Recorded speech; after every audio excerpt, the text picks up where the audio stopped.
All right, everybody, welcome back. I want to give you guys a quick update here on the Walthers um, Arrowhead Ale building kit. Working on here for my shelf layout. When I talked to you guys last time, I was just giving an introduction to the kit, and now I've actually got it, at least the wall elevations and the roof, off the sprues. And the big thing I accomplished yesterday was I had a large gap here because I want the building parallel with the siding, and in doing so, the siding is at a skew with respect to the back wall of the room.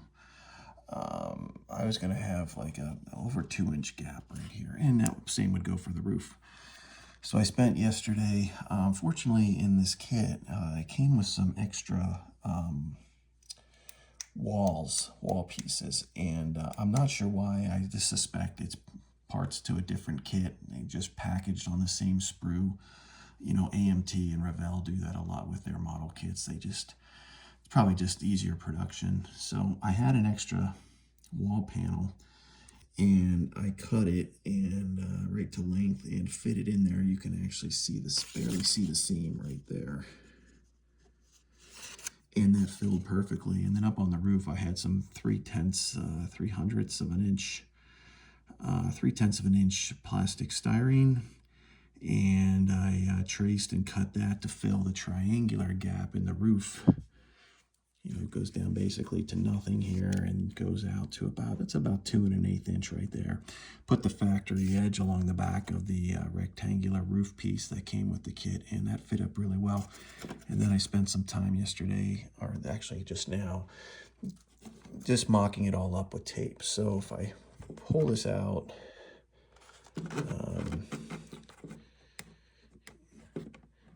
you can see this will be the loading dock eventually, and it's parallel with the siding.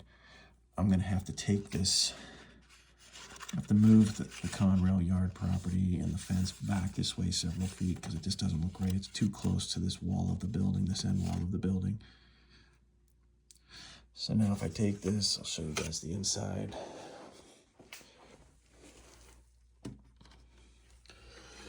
So here's the scrap piece from that extra wall elevation.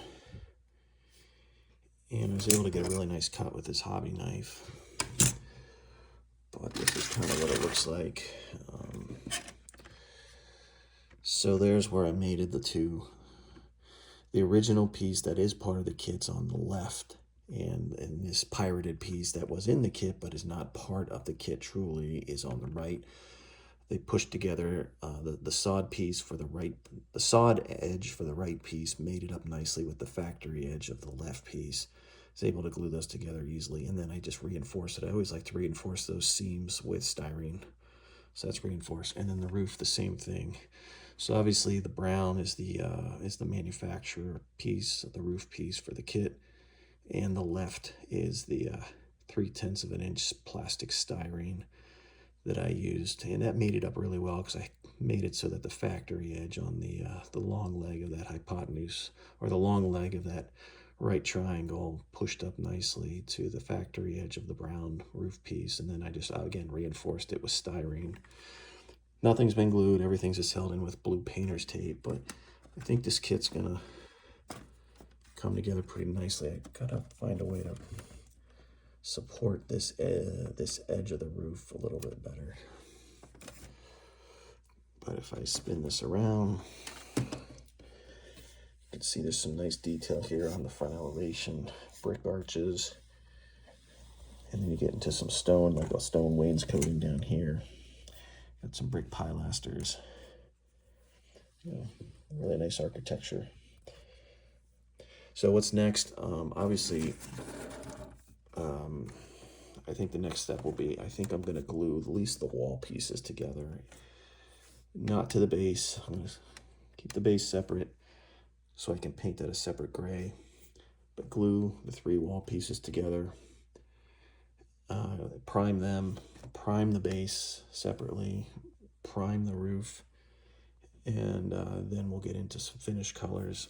I also then obviously have the doors and the windows, which will be a separate color, and those get pushed in obviously to these openings. So, but I was pleased with how easily I was able to extend this wall. I thought it was going to be a lot harder. Fortunately, that piece also had the stone wainscoting, so that matched up nicely along the bottom there. And even the roof seemed to make together very well. I just got to work on how it's supported along this edge. So here's the cut. It's pretty smooth, pretty easy. Just had to take my time, be careful, but I use this hobby saw with, you know, that tooth. So what's nice like this is it's just like a Japanese saw. It cuts on the pull. See how those teeth are angled backwards? So when you pull back and you're essentially putting the blade in tension as you pull back, that's when it's cutting, versus more of a US American saw.